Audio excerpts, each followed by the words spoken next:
panjang, nggak panjang sih. Aku udah siap skripsiku, cuman embel-embel dari dosen yang kita nggak tahu kenapa itulah yang membuatku agak susah.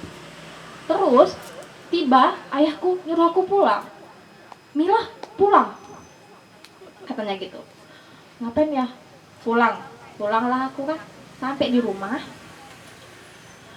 mulai sekarang selesaikan kasus itu, nggak usah lagi diapain kasus itu, putuskan kuasa hukummu, nggak usah lagi berhubungan dengan mereka.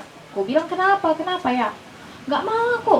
Kau sudahi semua itu, apapun yang kau bilang, yang kau urus-urus sudahin. Ayah tidak mau kau lagi berurusan. Aku kan heran, kemarin dia ridho, hari ini dia kok kayak gini, gitu kan. Aku bilang, ayah kenapa? Kemarin ayah ridho, makanya lah Mila sampaikan ayah, ini sesuai dengan izin ayah, makanya Mila lanjut, makanya Mila proses. Kalau ayah nggak izin kemarin ya nggak akan kayak gini ya, nggak bisa, putuskan.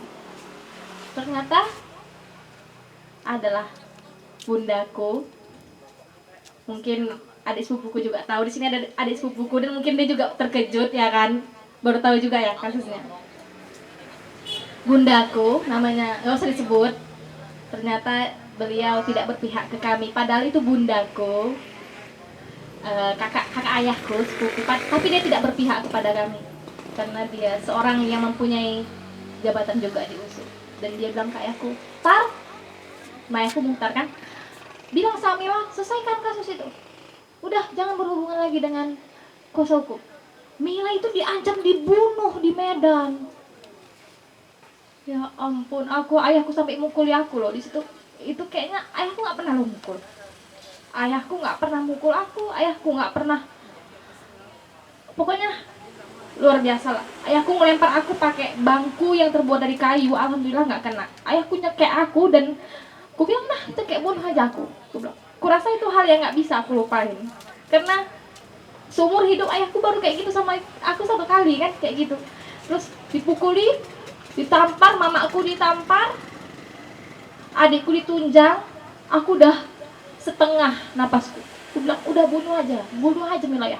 Tapi Mila nggak mau menyelesaikan kasus ini.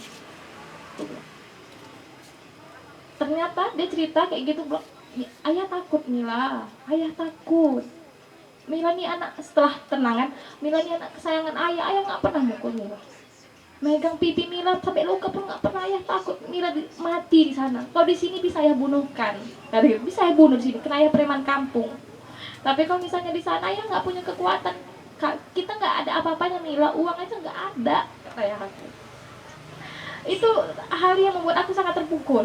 Rasanya kok sebegini kalinya relasi kuasa itu membuat keluarga aku dan keluargaku sejatuh-jatuhnya. Tapi kembali lagi ke diriku, aku nggak bisa kayak gini. Aku nggak bisa. Kalau aku terus terpuruk, kalau aku terus takut dan nggak melawan rasa takutku, aku nggak akan bisa maju ke depan dan membanggakan orang tuaku.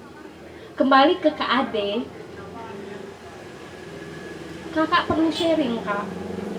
Aku untuk cerita, nih saksinya si Dinda. Dia datang kan, aku lagi diskusi, orang ini pandai buat diskusi tentang pelecehan di kampus. Dia datang nih, dulu dia pimumnya datang, aku ceritalah dengan gobloknya, aku nggak tahu ya kan orang ini udah membuat skema. Siap cerita, aku dikejar-kejar aku sama dia, kak. Siapa ya kak? Kakak, kayak mana kalau kasih kakak kita naikkan ke suara USU? Jantungan aku ya kan. Gak mau aku kak, karena untuk bicara itu susah. Kita bicara karena kita mau, bukan karena dipaksa. Kita akan bicara ketika kita nyaman. Jadi kakak harus, kalau saran aku, kakak harus cari sesuatu yang nyaman untuk kakak.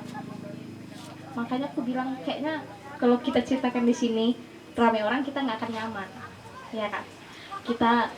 Aku pengen sih, nggak tahu lah kan, aku pengen kan buat komunitas penyintas, bukan membahas tentang apa-apa, membahas tentang kita. Bagaimana aku sharing ke kakak yang lagi terpuruk, bagaimana nanti kakak bisa kuat lagi, kita sharing lagi ke yang lain.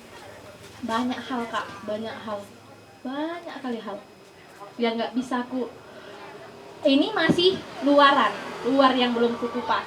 Makanya aku tahu, nggak mungkin kupaksa kakak ngomong, kakak nggak akan mau nih. Karena kakak tadi mau ngomong karena aku buka salah kan? Karena kakak lihat, ih berani. Karena memang betul kak, aku merasa sekarang ya, baru sekarang ya, aku merasa ini ada hal yang mulia.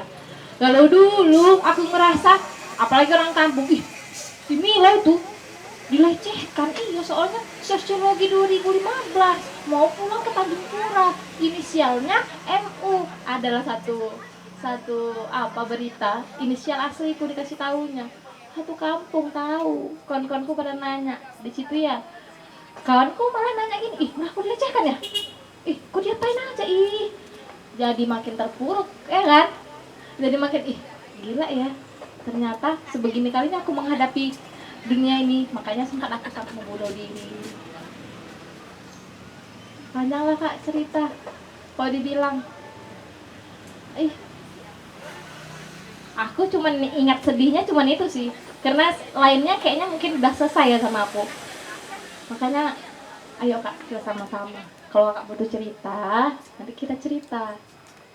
Kalau kon-kon lain mau ikut ayo, walaupun kon-kon yang lain tuh nggak sebagai korban ataupun nggak sebagai penyintas, nggak apa-apa, kita sharing. Jadi nanti kita buat ya kan, bagaimana cara kita menghadapi ketika kita berada di posisi itu. Karena nggak menutup kemungkinan loh, kita nggak pernah, tapi nggak akan pernah terus kita laki-laki tapi nggak akan pernah dilecehkan.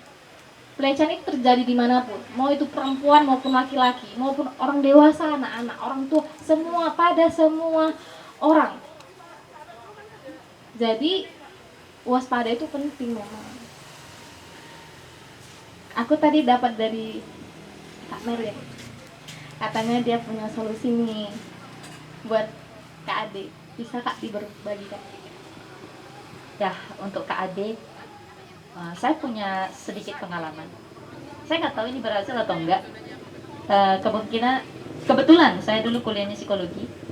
Saya juga tahu Kak Ade sudah pergi ke berbagai psikiater yang mungkin lebih senior dari saya. Tapi ada satu yang saya tangkap dari suara Kak Ade.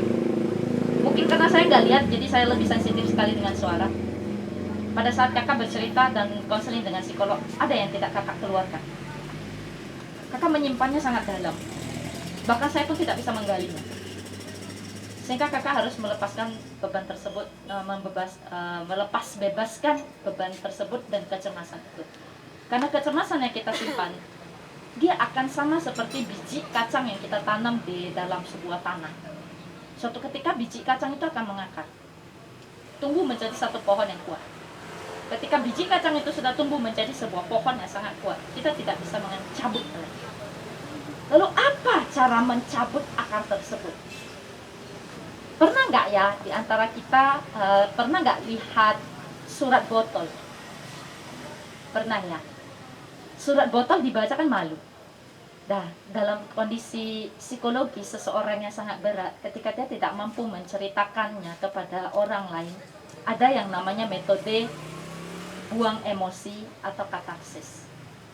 Katarsis ada banyak cara. Salah satu cara yang sangat kreatif dan yang tidak akan ada orang yang tahu tetapi bisa melegakan hati kita adalah menggunakan secarik kertas dan sebuah batu. Caranya apa? Kita menuliskan kecemasan kita, kita menggambar, kalau kita suka menggambar, kita coret kertas itu jika kita tidak bisa mengungkapkan kata-kata, sehingga melampiaskan sebuah emosi. Dilampiaskannya emosi, perlambangnya adalah berwarna merah. Merah itu ya, merah itu seperti kayak emosi negatif kita beli spidol merah, kita ambil secarik kertas, kita tulis, kalau bisa tulis kita gambar, kalau bisa gambar, kalau tak bisa lagi kita coret. Setelah kita coret, kita ambil sebuah batu, kita bungkuslah batu tersebut dengan kertas itu, kemudian kita pergi ke suatu aliran air. Jangan paret ya, jangan bayangkan paret ya, aliran air yang mengalir. Bisa itu di pantai, bisa itu di sungai, yang penting air itu harus mengalir. Supaya apa? Ketika kita melihat perlambang ya, perlambang psikologikal air yang mengalir akan membuat hati kita tenang. Ketika batu itu adalah perlambang dari beban. Emosi itu perlambangnya tadi sudah pakai spidol merah. Ketika beban hati dibungkus dengan emosi, dibuangkan ke dalam suatu aliran yang mengalir akan menenangkan hati kita. Makanya ada orang yang suka kayak gitu, melemparkan batu ke sungai, ya, kemudian dia merasa bahagia. Dan di situ, jika kita sudah puas, kita harus mengambil spidol berwarna hitam dengan kertas putih dan menulis, saya berdamai dengan diriku sendiri, diriku, aku memaafkanmu, dan diriku, aku menerima apapun yang kamu miliki. Karena setiap orang di dunia ini tak akan ada yang sempurna. Yang sempurna punya Tuhan. Nah, kalau bicara soal pelecehan seksual ya, kami yang tunanetra ini paling rentan ini. Alasannya kan, teman-teman tunanetra, sesama tunanetra duduk sebelah. Aku kan nggak nampak, dek, aku pegang sikit rambutmu, dek. Tangannya udah jalan-jalan.